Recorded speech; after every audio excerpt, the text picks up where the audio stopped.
मराठी भाषा गौरव दिनानिमित्त राज ठाकरे यांनी एक पोस्ट केली आहे। मातृभाषा उत्तम येणारे कधीच मागे पडू शकत नाही।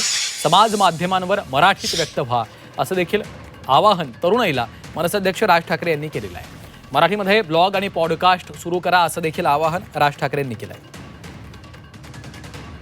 राज ठाकरे यांची ही नेमकी पोस्ट काय आहे पाहूया। आज मराठी भाषा गौरव दिवस। सर्वप्रथम सर्व मराठी भाषिकांना आणि जे मराठी भाषिक नाहीत पण जे मराठी भाषेचा इथे राहून आदर करतात आणि बोलतात किंवा बोलायचा प्रयत्न करतात त्यांना देखील मनपूर्वक शुभेच्छा। आजच्या दिवसाची ही पोस्ट लिहिताना गेले काही दिवस सर्वत्र कृत्रिम बुद्धिमत्ता याबद्दल जी चर्चा सुरू आहे त्याचे संदर्भ आहेत। त्यामध्ये दिल्लीत AI परिषद झाली, त्या सगळ्याचे संदर्भ पण डोक्यात घोळत होते। त्यातच अँथ्रोपिकच्या कृत्रिम बुद्धिमत्ता प्रणालीनं जगभरात जी घुसळण सुरू केलेली आहे त्या अँथ्रोपिकचा मुख्य तंत्रज्ञान अधिकारी श्री राहुल पाटील ही मराठी व्यक्ती आहे। ही पण बाब महत्त्वाची होतीच।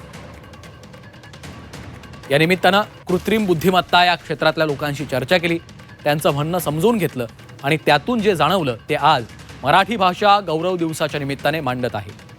मराठी जनांनी मराठी भाषेतून अतिप्रचंड पण उत्तम दर्जाचा डेटा तयार होईल हे बघितलं पाहिजे। यासाठी जास्तीत जास्त प्रमाणात समाज माध्यमांवर मराठीमध्ये व्यक्त व्हा।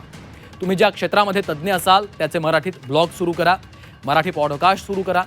कम्प्युटरवर कोडिंग करण्यापासून ते मराठी भाषिकांनी सुरू केलेले डिजिटल विश्वकोश तयार होऊ देत। शाळांमध्ये कृत्रिम बुद्धिमत्ताविषयी ती प्रणाली कशी हाताळायची हे सगळं मराठीत मुलांना शिकवलं जावं आणि या सगळ्यातून मराठी भाषा ही डिजिटल जगातील ज्ञानाची वाहक बनेल आणि जितका मोठा डेटा या सगळ्या कृत्रिम बुद्धी प्रणालींना मिळेल तितकी ही सर्व सॉफ्टवेअर्स उत्कृष्ट संधी मराठीत उपलब्ध करून देतील।